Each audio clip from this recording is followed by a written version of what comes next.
Hello, and welcome to part 5 of this video series. In the last video, we took a look at how we can calculate the roots of a function using the secant and the Newton's method. In this video, we'll be taking a look at how to do that with the Newton's method, except that this time we're going to do it for a vector with n dimensions. Last time we only worked with a vector of 1 dimension. This time we're going to be working with n dimensions. So let's take a look at how we can do that. So first of all, according to Newton's method, we had this formula. We use this formula, x1, okay. So x1 was equal to x0 minus the function of f evaluated at 0, and the derivative of the function of x evaluated at x0. Now, if we want to do the same thing on a vector, how would we make something that's similar to that? So first of all, let's do this.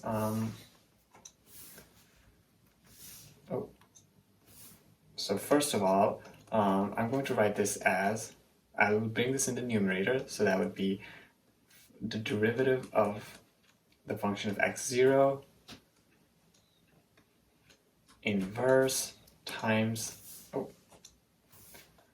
the function of x0.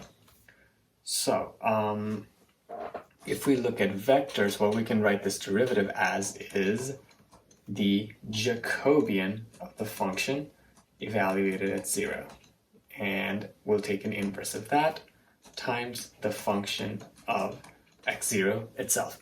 So let's take a look at how we'll do this exact same thing in Python. So first of all, I'm just going to copy over whatever function we had created earlier, so we can just make a few changes for it to work with n-dimensional vectors. So we've got this function that we made. So let's copy that. I'm going to paste it here. So let's get rid of this whole section.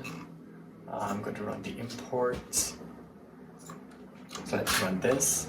I'll get rid of this as well. I don't need to know how many iterations it's going to run for.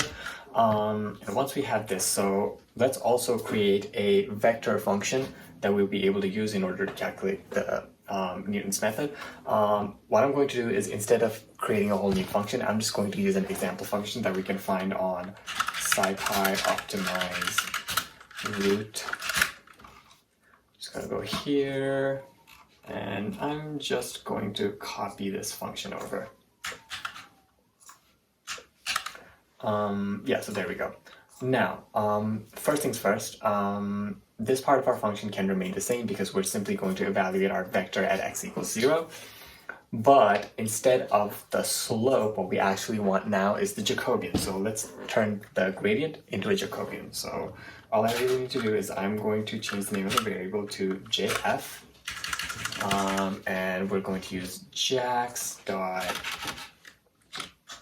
let's get rid of all of these things. So that'd be jax dot Jacobian, and we'll take the Jacobian of our function f. Now that we have that, let's write the formula for x1. So it's going to be x1 minus the x0 minus, on this part, it's going to be the inverse of our Jacobian evaluated at x0. So the way to write that would be jnp dot linear algebra dot inverse of our function jf evaluated at x0. And again, we would multiply this by our function f0. But an important thing here is that since we're working with vectors, we can't use this multiply sign. We're going to have to use this sign in order to do a vector multiplication. So yeah, we know how to calculate our x1. In the same way, we're going to calculate f1, which is basically the function of f evaluated at x1. Now we need to make sure that our value is close to a tolerance. We can't do absolute value of f1 because remember, f1 is now a vector. So the first thing we need to actually do is turn our vector in and find its magnitude. So an easy way to do that would be, again, jnp.linear algebra, linear algebra dot norm, which helps us find the magnitude of our f1 vector.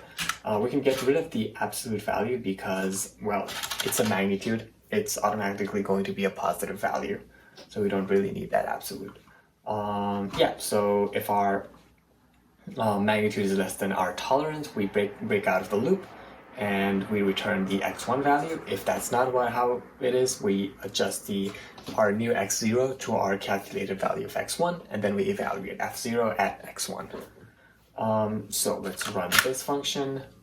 I'm going to change the name of this function to f, and I'm also going to make this little change where I'm going to turn this list into a JNP array because we're using JAX in order to evaluate this function, so we're going to have to turn it into a JNP array. So let's turn that into JNP array, and put brackets around it, and that should be good. Now let's try to evaluate or calculate the roots of this function. So what we need to do is Newton, and we're going to supply our function as f and our initial guess. So let's make an array of our initial guesses. So we know that we're going to get two different values. It's a two-dimensional vector, so I'm just going to make our initial guesses as jnp.array, and I'm simply going to guess our initial guesses to be 0 and 0. 0, 0. So let's try to run this. And yeah, so we get our two numbers, which should be the roots of this two-dimensional vector.